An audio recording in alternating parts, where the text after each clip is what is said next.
everyone, my name is Sydney and today I'm going to be reading you my favourite poems from the book The Princess Saves Herself in This One by Amanda Lovelace.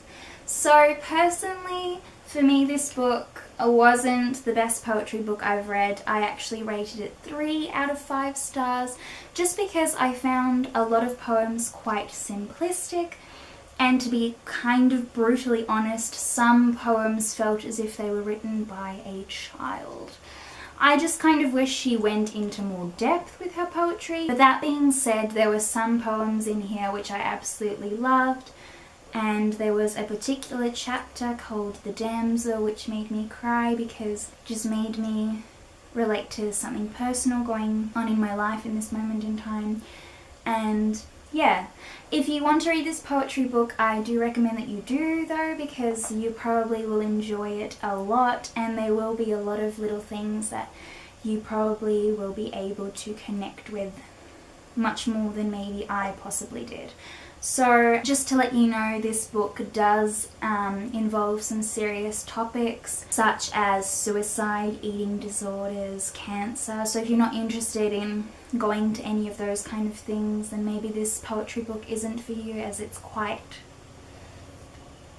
heavy. I'm going to go into reading my favourite poems from this book. Here we go! So these two poems were from the first chapter called The Princess. This one was on page 13. Where do all the memories go, the ones we hide away with lock and key, yet continue to shape us all the same?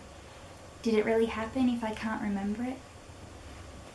This one is on page 42.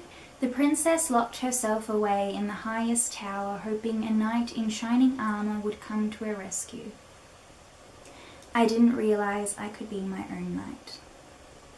This poem was just beautiful to me because I'm not sure if I've discussed this before, but for me self-love has been the biggest thing that I have been really interested in this year, as well as it has been something that I have been trying to find within myself, to love myself, and I think that I am there.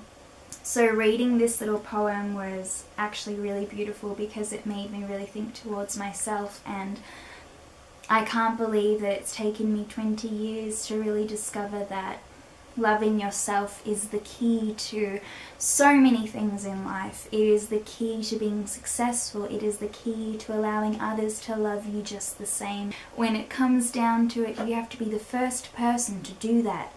And once you do that, so many others will too.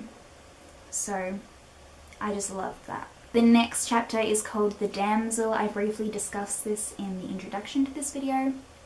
For me, The Damsel was my favourite chapter in this entire book because it discussed the topic of cancer and this girl having to go through her mother having cancer. This was one of my favourite poems from this entire book, and I feel like I really do have to say it. God, I'm feeling really emotional. This is on page 66. I'm sick to death of everyone telling me how strong I am. Me? Strong? I only act strong because it's the only distraction I have from the thoughts of my inevitable motherless life. A feather disguised as steel. And lastly, on page 81. One funeral, tears of grief for a life lost, too young, too soon, a tragedy. The other, tears of relief for a suffering that lasted far too long, a mercy, and yet both hollowed me out.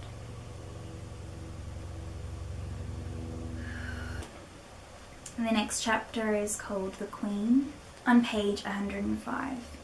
Once upon a time the princess rose from the ashes her dragon lovers made of her and crowned herself the motherfucking queen of herself. How's that for a happily ever after? I loved that. Speaks for itself. The motherfucking queen of herself. That's what we all should be for ourselves. This is beautiful on page 136. In winter it's the snowflakes, in spring it's the raindrops. In summer it's the flower petals, in autumn it's the leaves. All these things will eventually fall, but not one of them will fall as hard as I do for you when I wake up every morning. All the cliches are written with us in mind. I loved this one. Just wait for it, the end is great. On page 150. If I ever have a daughter, the first thing I will teach her to love will be the word no, and I will not let her feel guilty for using it. No is short for fuck off. Great shit. And lastly, the last chapter was called You, and it was basically about self-love the entire way and giving some advice. And it was great, but there were a lot of simplistic poems in it, and I thought there was more artistic flair for Amanda to use to make it just more meaningful, to make these poems more like you really have to think about them rather than just straight off the platter saying it simplistically.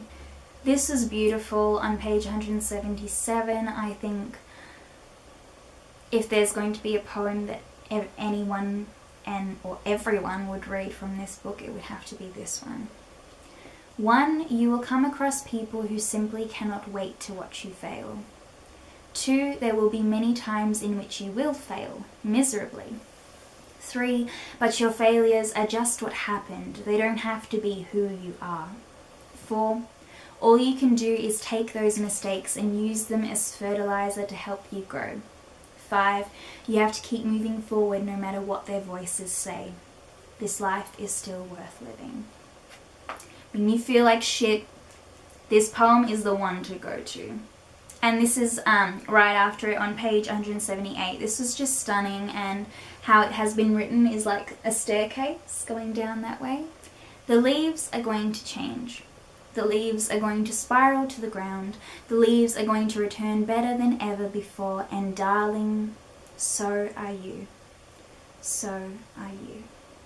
Autumn Certainties. So we're up to my last favourite poem from this book, and it is on page 184.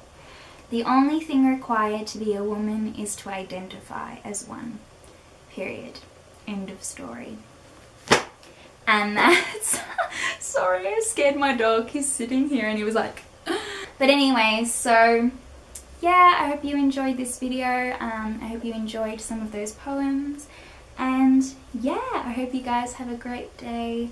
I'll see you next time. As usual, bye!